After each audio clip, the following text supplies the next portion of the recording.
Clasificación B, bajo supervisión de un adulto.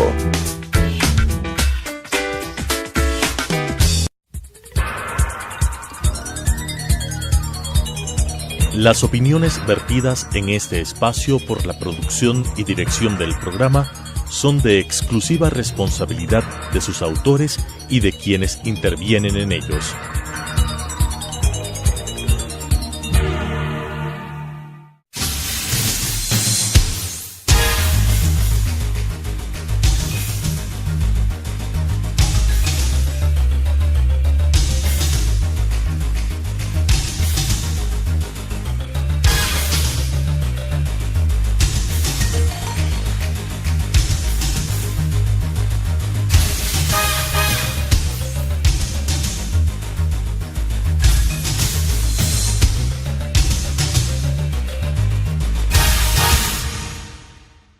Muy buenas noches, bienvenidos a un programa más del Colegio de Abogados de Pichincha, Debate Jurídico, programa que está destinado a topar diferentes temas de interés social, de interés jurídico, para lo cual hemos invitado el día de hoy para discutir temas relacionados al trabajo, al derecho laboral, a dos colegas abogados conocedores de la temática.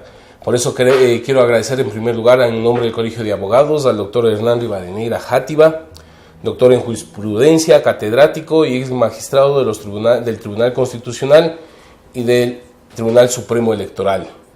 De igual manera agradecemos al doctor José Francisco Vacas Dávila, doctor en jurisprudencia y ex ministro de Relaciones Laborales. Muchas gracias por su presencia. Vamos a empezar contigo, Francisco.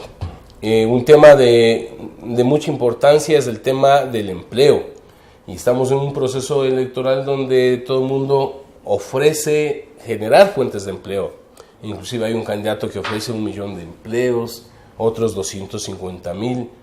Por tu experiencia, ¿es posible generar en estos momentos esa cantidad de empleos? Buenas noches, muchas gracias por la invitación, siempre un gusto poder participar.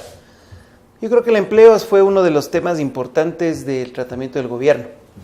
Creo que se alcanzaron tasas de desempleo históricamente bajas, menos del 3%, pero hay que entender el por qué, y por qué en la mitad del periodo aproximadamente se llegó a una tasa menor al 3% y ahora estamos casi en el 6%, es decir, se duplicó la tasa de desempleo. Entonces, ¿cómo el gobierno logró bajar la tasa de desempleo tanto?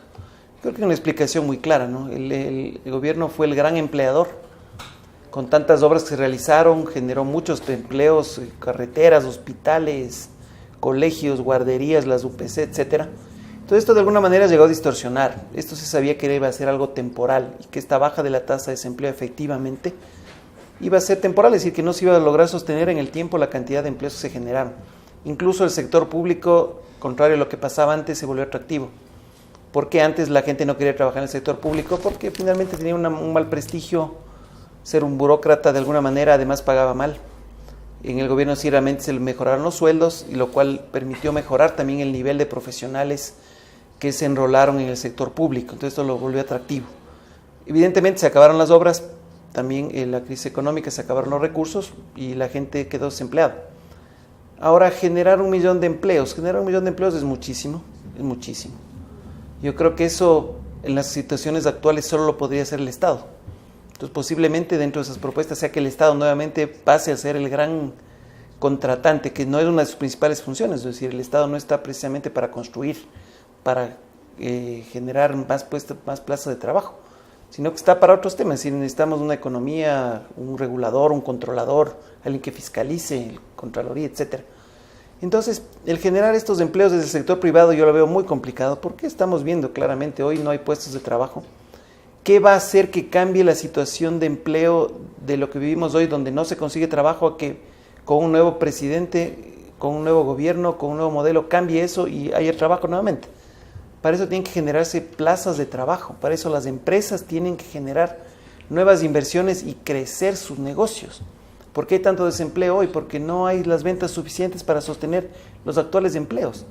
Entonces yo no creo que sería una maravilla, que sería simplemente que si cambia el gobierno todo cambia nuevamente y las plazas de trabajo nuevamente crecen y las empresas crecen y venden más y todo el mundo compra, porque tiene que haber un factor económico decisivo aquí que es que si estos millones de empleos van a generarse del sector privado, las empresas tienen que crecer, tienen que invertir más, y eso va a lograrse cuando el resto de ciudadanos también compren más.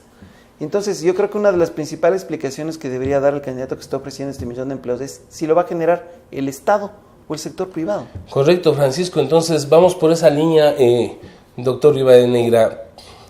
Acá Francisco nos ha planteado que la generación de empleo es por el lado público, a través de tener los recursos para poder contratar más burocracia o más empleados públicos, o generar empleo en el sector privado, pero eso significa indudablemente traer inversiones. ¿Qué es lo que debemos hacer para poder generar este empleo, doctor Rivadeneira? Bueno, un poco difícil en este sistema tener pues un empleo, una posibilidad de pleno empleo, que es una aspiración constitucional, social, histórica en nuestro país. El problema es que es necesario que crezca la economía, yo estoy de acuerdo.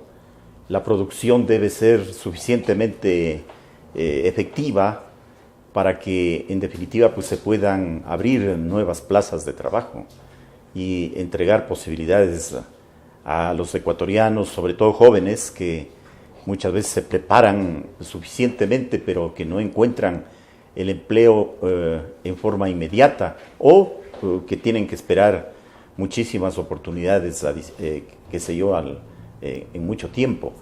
Es importante tomar en cuenta que, en definitiva, el tema del empleo tiene que ver, entonces, está relacionado íntimamente con las posibilidades de crecimiento de la propia economía. Si es que no existe, entonces, como se decía hace un instante, una inversión en el sector privado, y si no hay pues también la participación del Estado en la obra pública, resulta que esas plazas pues no se llenan, no se pueden completar, y este momento estamos definitivamente no solamente por el desempleo, sino por el subempleo, superando el 50% de la población económicamente activa en el Ecuador, y eso es gravísimo. Es decir, estamos en una situación recesiva que obviamente también representa el actual panorama de la tasa de desempleo y subempleo, que yo veo que crece, que tiene dificultades en que se pueda controlar, y naturalmente también, como yo lo dije al inicio, esto es un problema del sistema, es decir, el sistema no tiene capacidad o inclusive tiene necesidad de mantener una tasa de empleo manejable, de desempleo manejable, con el objeto de mantener el tema remunerativo bajo. Es decir, si es que existiría el pleno empleo, habría pues una demanda, habría una exigencia de mejoramiento salarial, de mejoramiento remunerativo, y por lo tanto pues estos señores, tanto del sector público y privado, no quieren verse en la necesidad de mejorar las remuneraciones que están tan bajas en este país, en este momento, sobre todo por el tema de crecimiento económico que estamos viendo. Gracias, Hernán. Entonces, Francisco, ayúdanos con esta cuestión. En la misma línea del desempleo, hay datos como el siguiente: el 25.4% de jóvenes entre 18 a 24 años no tienen trabajo. Deberíamos, a más de diagnosticar, establecer mecanismos. Me surge una idea: ¿qué factible es establecer una ley que privilegie la contratación a jóvenes, tal como se hizo con el tema de los discapacitados? ¿Es factible o no esto, de tu experiencia? Bueno, esto ya ha pasado, ¿no? Y bueno, como un antecedente importante, la tasa de desempleo juvenil a nivel mundial es la más alta. O sea, no es un problema solo del Ecuador, es decir, el desempleo de jóvenes es un problema a nivel mundial. El gobierno ya lo trató de hacer, trató en la ley que generó en este mismo año, ¿sí? En esta ley donde lo que está estableciendo, y es precisamente la ley de promoción del empleo juvenil, donde precisamente el gobierno, tratando de buscar una solución y alternativas a una radicalización que fue bastante negativa con la ley de justicia laboral el año anterior, como por ejemplo eliminar el contrato a plazo fijo, lo cual radicalizó el tema laboral ante una crisis económica, que lo que menos se necesita es una radicalización, sino más bien una flexibilidad que no implica una precarización, evidentemente, pero sí tener mayores alternativas. Entonces, esta ley que se promulgó el año pasado y en el 2016, establece el contrato de trabajo juvenil, donde sí se da un beneficio a los empleadores que contraten personas entre 18 y 26 años de edad, que no hayan tenido experiencia laboral de más de 6 meses continuos, de aportación en jornada completa. ¿Cuál es el beneficio que da el Estado? El beneficio que da el Estado, aparentemente, y lo digo así, pese a que esté en la ley, que el empleador no pague el aporte al IES por un año, si contrata a una persona con estas características. ¿Pero se ha cumplido en la práctica esto? Lastimosamente no, y por dos circunstancias. La primera es que es obligatorio contratar trabajadores juveniles, cuando si esto es un beneficio no me pueden obligar, pues es decir, un beneficio no puede ser obligatorio. Ese primer punto. El segundo punto es que el IES sigue cobrando el aporte del empleador, pese a que el trabajador tiene la edad, no tiene más de 6 meses de aportación continua y jornada completa. Este es un tema que lo hemos discutido, nos ha costado discutir casi 6 meses con el IES, con el Ministerio del Trabajo, porque el IES, lastimosamente, y en un punto determinado, hasta por escrito, nos llegó a contestar, diciendo que mientras el Ministerio del Trabajo no le diga cómo le van a devolver ese dinero, va a seguir cobrando. Entonces, uno saca una ley que se entiende es beneficiosa, que va a beneficiar a los jóvenes, que va a beneficiar al empleador porque tiene un ahorro considerable, que va a beneficiar a la contratación y generación de nuevas plazas de trabajo al considerar que está contratando a una persona con un beneficio, pero no se llega a cumplir. Entonces esto se vuelve un problema, ahora más que un beneficio es un problema, porque hay que buscar una persona entre esas edades que no haya trabajado más de tiempo. Ahora, ¿por qué el empleo juvenil se ve tan complejo? Lo que decían es correcto, porque hoy alguien prefiere contratar a una persona pagándole el básico, que tiene experiencia, a una persona pagándole el básico pero sin experiencia, es decir, al mismo costo. Con un joven voy a tener una curva de aprendizaje que voy a tener un costo, con una persona con experiencia no. Entonces, efectivamente aquí no se valora, y precisamente eso viene por la gran cantidad de oferta laboral que existe. Entonces hay mucha gente que busca trabajo. Entonces, si viene una gente que busca trabajo, lo que yo voy a plantear básicamente es que le voy a pagar el básico, tenga o no experiencia, me va a costar lo mismo. Entonces yo creo que es uno de los problemas principales, ¿no? Hernán, en ese marco mismo hay inquietudes de diferentes sectores vinculados al derecho y en la población, el tema de la afiliación, ahora que estamos hablando de afiliación, de las amas de casa, del trabajo que hacen las mujeres, las madres en cada hogar, pero sin embargo la sorpresa es de que ellas no tienen acceso a la atención médica, por ejemplo. ¿Eso no es un tema de discriminación? Bueno, yo creo que así nos tilden pues de que estamos haciendo una crítica un poco fuerte. Realmente hay también planteamientos demagógicos, ¿no? A veces esos planteamientos no son factibles, no son susceptibles de cumplimiento por diferentes circunstancias. Es justa realmente la posibilidad de reconocimiento para quienes están realizando tareas en el hogar. Esto es una cuestión que efectivamente pues no podemos nosotros negarlo, no podemos dejarlo a un lado. Más aún si es que nosotros tenemos el caso de que no son solamente las amas de casa, son trabajadoras que a su vez cuando concurren a su casa tienen que realizar tareas domésticas y en efecto entonces tienen una doble explotación, ¿no? Tanto en la fábrica o en la institución en donde trabajan o en el lugar en donde están desempeñando sus labores normales y también su obligación dentro de casa. Entonces, tratar de definitivamente llegar a una solución para ese tipo de actividades y un reconocimiento completo sin discriminación, como señala Ángel en este momento, me parece que es de justicia social importante y fundamental.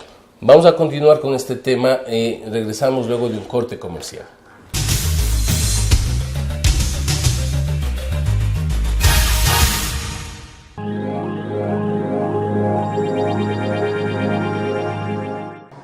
Adriana, cancélame todas las reuniones. No voy a ir a la oficina. Estoy con una jaqueca que no aguanto. ¡El jefe no viene!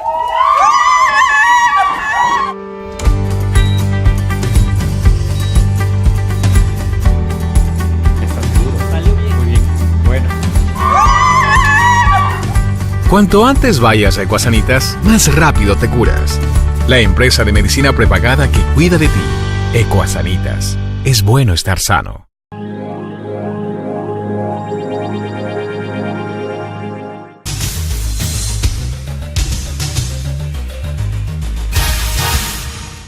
Continuamos con el programa Debate Jurídico del Colegio de Abogados de Pichincha con nuestros invitados de la noche de hoy, el doctor Hernán Rivadeneira y el doctor Francisco Vacas. Nuevamente nuestro agradecimiento.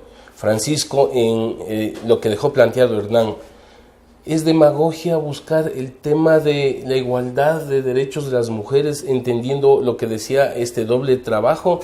¿Qué debemos hacer? Porque las cuestiones no pueden estar solamente escritas en un papel o una norma, sino cómo efectivizar esto. Porque también quiero aprovechar tu experiencia.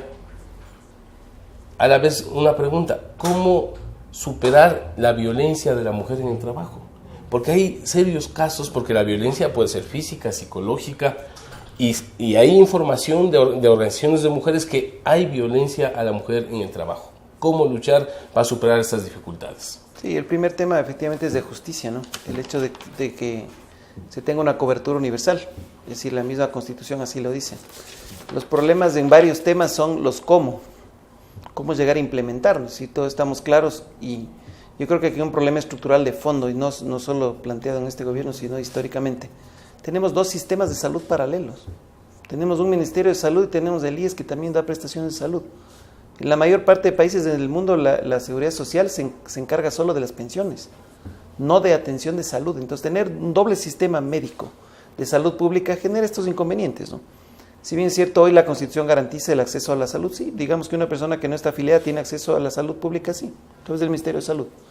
Pero ahí se vienen dando estos temas, es decir, el ama de casa que cumple, yo creo que cumple más horas de trabajo que cualquier trabajador que tenga horario o jornadas extendidas, trabaja todos los días a toda hora.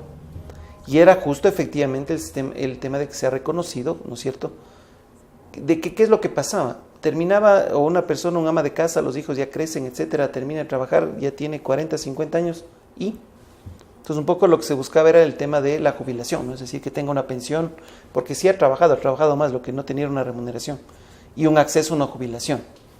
Entonces, digamos, en esa línea me parece que con este sistema doble, que es un poco inconsistente, pero de alguna manera se da una cobertura. Yo creo que en cuanto al tema de violencia en trabajo, es algo importante. Si hoy vemos que hay mucho acceso de mujeres a trabajo, hay mucha equidad ya en esa línea. Yo tenía la oportunidad de ver en industrias que estaban prácticamente segmentadas solo para hombres, el trabajo, hay muchas mujeres que hoy lo están haciendo, no son trabajos fuertes, que requieren esfuerzos físicos, pero hoy se lo da. Eso obviamente genera estos problemas, ¿no? Esta convivencia entre trabajadores, hombres y trabajadoras, mujeres, en actividades ya más complejas, es decir, más físicas, con niveles posiblemente sociales más bajos, donde posiblemente puedan generarse estos inconvenientes, ¿no? Es un tema de concientización y yo creo que también de prevención, pero también tendrá que haber un control y sanción. Ahora es subjetivo, ¿no? Se puede utilizar mal, y en esto las autoridades, en este caso el Ministerio, tendrá que ser muy objetivo en cuanto a juzgar y no ser utilizado como una arma complicada, porque lo que busca la equidad es precisamente una igualdad de derechos, pero tendrán que buscarse los ambientes, que creo que es responsabilidad directa de los empleadores, que garanticen esto. Es decir, tratar de evitar en todo momento que hay un tema de violencia, temas de acoso, ¿no? Que son temas muy subjetivos y que todavía en eso estamos recién naciendo en cuanto a controles, ¿no? Gracias, Francisco. Hernán, quisiera topar un tema igual de mucho debate. Todos sabemos que existe un déficit actuarial en el tema de salud y pensiones. Y para incrementar, y la solución desde el Estado se plantea incrementar la edad de la jubilación y el número de aportaciones. ¿Se debe ir por ese camino o exigir el rol del Estado de cubrir el 40% de las prestaciones? Bueno, esa es una disposición constitucional.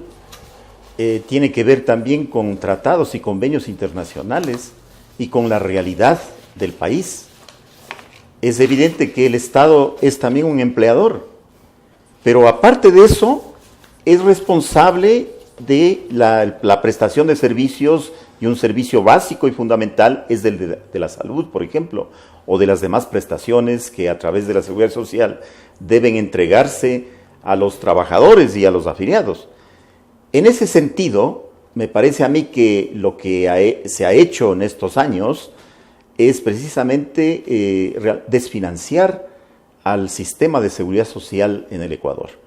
Desfinanciar desde el punto de vista, naturalmente, a largo plazo o tomando en cuenta la realidad efectivamente del manejo económico que debe darse con toda prolijidad y con toda delicadeza, porque se trata de un servicio fundamental. Entonces, la seguridad social en todo el mundo efectivamente debe estar protegida y debe tener la tutela desde el Estado, desde la administración pública. En este caso, pues, efectivamente, para evitar lo que en muchas ocasiones anteriores se ha propiciado, es decir, la privatización de la seguridad social, es necesario que asuma el Estado su deber, su obligación de entregar los recursos, de pagar las deudas y de hacerse cargo efectivamente de cumplir con sus compromisos, no solamente de carácter normativo, sino de su obligación como representante del Estado y como una garantía para que en definitiva exista una equidad social en el Ecuador. Francisco, ¿qué opinión te merece este tema? Sí, yo creo que es un tema importante, ¿no? La reforma de la Ley de Seguridad Social se viene tratando hace algunos años ya. Y yo creo que, como decía Hernán, precisamente el Estado lo primero que tiene que hacer es pagar los aportes. O sea, el Estado, si bien controla el IES, a pesar de que alguien quiso ponerle dueño al IES, que el IES es de todos los que aportamos, ¿no? Definitivamente. Pero el Estado primero es un empleador y debe cumplir su obligación. Entonces yo no creo que se deba trasladar ese déficit que está generado en gran parte, si no en su totalidad, por la falta de pago de los aportes del Estado, de sus trabajadores, ¿no es cierto?, se debe trasladar a los afiliados. Entonces, uno aportado, yo creo que aporta en una cantidad considerable, ¿no es cierto? Pero uno aportado en base a una expectativa y sabe que en un tiempo X va a tener acceso a una pensión. Pero si ahora le van a subir la edad o le van a subir el monto de aporte, porque yo no creo que haya otra salida para esto, además de que el Estado pague directamente, porque tendríamos que ver dos escenarios, ¿no? ¿Qué pasa si el Estado paga lo que debe? Y si el Estado paga lo que debe, ¿se debe subir la edad o se debe subir la aportación? Posiblemente no. Entonces, endosarle este problema y este problema que se sigue manteniendo, a pesar de que también se había mencionado que el Estado ya no le debe nada al IES, no le debe nada al IES este año, me imagino, pero viene arrastrando una deuda histórica de aportaciones. Entonces, primero lo que debería solucionarse es eso. Entonces, no es cuestión de trasladarle esa falta, porque esto resulta que quienes aportan al Seguro Social hoy están subsidiando al Estado lo que no está aportando, y ese costo de atención, de préstamos, etcétera, lo están asumiendo el resto de afiliados, lo cual tampoco es justo. Entonces sí me parece que es un tema que debe ser muy sensato el Estado, y eventualmente si hay un cambio de gobierno es un tema que debe tratarse antes de que se cambie la edad o se sube el aporte. Gracias, Francisco. Yo quisiera aprovechar en estos minutos que nos quedan el tema del salario. Es decir, permanentemente se habla de calcular el nuevo salario básico de los trabajadores, pero este nunca tiene relación con la canasta familiar. ¿Quién es responsable? ¿Cuáles deben ser los mecanismos para precisamente el trabajador tenga acceso a un salario digno que cubra la canasta familiar? El tema del salario digno, que consta en una norma constitucional que es obligatoria, pues se lo ha tergiversado y se lo ha dejado a un lado. Es decir, ahora pues con una interpretación sui generis se determina que el salario digno, que es equivalente a la canasta familiar básica, resulta que tiene que subdividirse y que por lo tanto lo que se está pagando en este momento en el Ecuador corresponde al salario digno. Es decir, simplemente una interpretación de carácter administrativo, de carácter burocrático, que tergiversa completamente el sentido. Es decir, si es que hay necesidades que están incumplidas, necesidades que están naturalmente calculadas, así sea de alguna manera con algunos errores de cálculo, pero que se determina en un monto de una canasta familiar básica, debe equivaler pues entonces esas necesidades de los trabajadores, de quienes están realizando una labor que merece pues una compensación de tipo económico, a través de una remuneración digna, de un salario digno, que en definitiva no se lo está tomando en cuenta, no se lo ha resuelto, incluyendo la última situación, pues que me parece una pantomima, de que por primera vez, según la propaganda que se ha hecho, por primera vez se ha logrado una solución en la mesa de discusiones, es decir, en el Consejo de Salarios, cuando sabemos perfectamente que los trabajadores no estuvieron debidamente representados, porque allí no estaban las centrales, el representante de las centrales independientes de este país, sino que estaba pues el gobierno con dos miembros y el representante de los empresarios que se pusieron de acuerdo. Lo que en definitiva, pues lo que yo quiero mencionar es de que eso no es lo que en definitiva esperaban los trabajadores, aquellas personas que necesitan una compensación por su esfuerzo diario, por su sacrificio en las labores normales y además una cuestión que es elemental y fundamental, es decir, el salario debe estar en correspondencia con las necesidades de subsistencia básica y fundamental del trabajador ecuatoriano. Queremos esta noche entonces agradecer a Francisco y a Hernán por sus opiniones muy importantes. Ponemos a consideración de los televidentes y continuaremos con debate jurídico. Las opiniones vertidas en este espacio por la producción y dirección del programa son de exclusiva responsabilidad de sus autores y de quienes intervienen en ellos.